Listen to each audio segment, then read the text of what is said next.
This podcast is produced by the Harwood Productions Podcast Network. To learn more about the network and to find more of our shows, visit us online at www.harwoodpodcast.com. Hi, I'm Cindy Harris. Fall is in the air and a brand new crop of fruits and vegetables are awaiting us. Welcome to the Farmers Market Gourmet.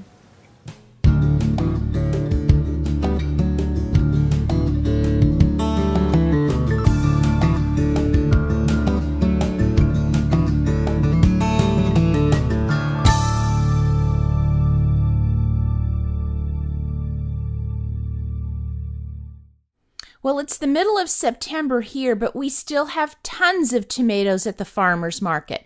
Let me show you my broiled tomato basil pasta that I make. Now, this is a super easy dish to make. If you're vegetarian, you can have it for your main dish, or you could have it as a side with some grilled fish or grilled meat. But all you need to do is get a 13 by 9 inch pan and then start coring some tomatoes and cutting them in half. Now, at the farmer's market today, I was able to find these really large tomatoes, but I have made this with many different sizes of tomatoes all in one pan. It doesn't really matter. You just want to fill up your pan with tomatoes.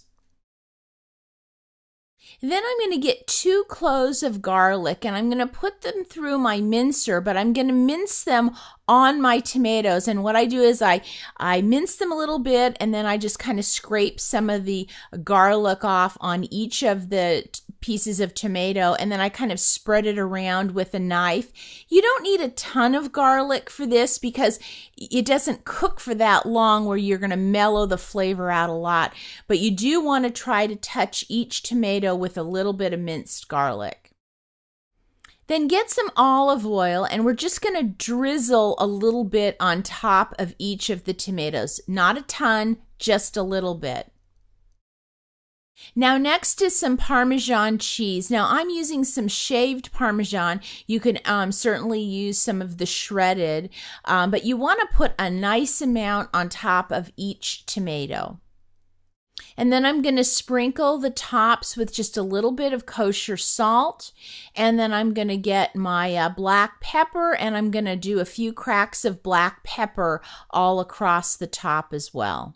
Now that the tomatoes are ready, go ahead and get your water going for your pasta. And you can use any kind that you like. This pasta that we're making, the sauce is very chunky, so you can use things either like a fettuccine or spaghetti, or you can even use the spirals like the rotel. Whatever you have on hand will be just delicious. And you don't need a whole pound of pasta, just a half a pound will be great in this recipe.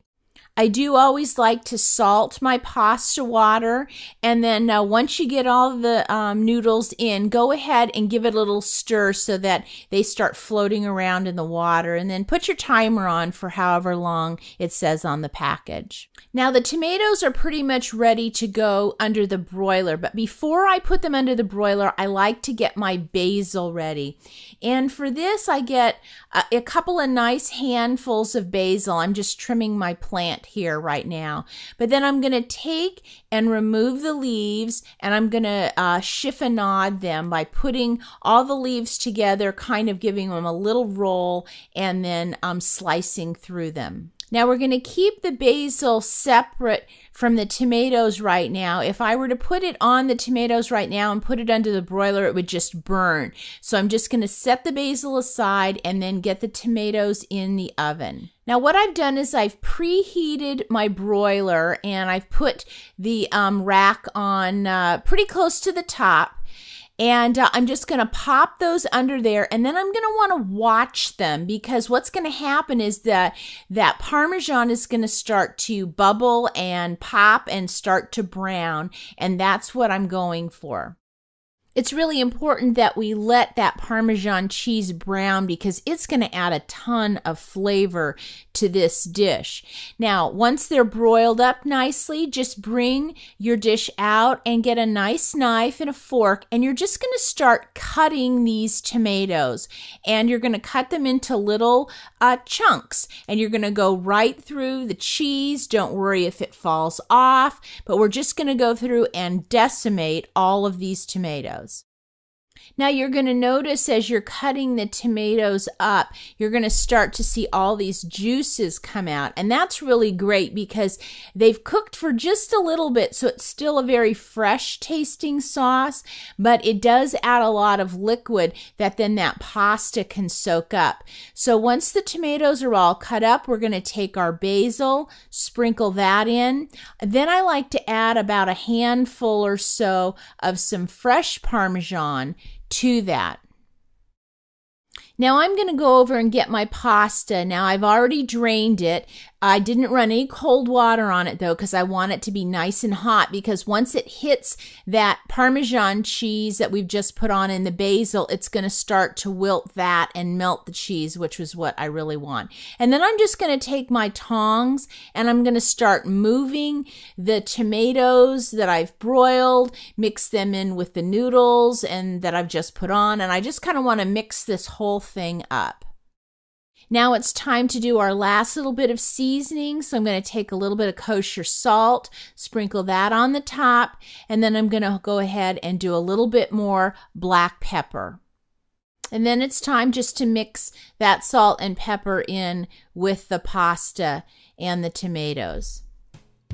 Well, you know what I love about this dish is the freshness. Using locally grown tomatoes or tomatoes out of your own garden, the flavor is absolutely amazing. And we keep it nice and fresh by not cooking them to death. And then we add in some of that fresh basil and then cooking the Parmesan cheese to where it gets that nutty flavor. It is really a fantastic mix of flavors. The other thing that's great is this goes together so fast. Really, within about 20 minutes, you can have dinner on the table and ready to go. Now, if you want to keep it vegetarian, just go for it. You could even put some bread with it. At my house, I usually serve it as a side. We need to have some protein, so I might put some grilled fish or grilled chicken with it, but it is definitely a go-to recipe to keep on hand. Thanks for watching. If you'd like to get the recipes from this show, just go to our website. I'll see you next time.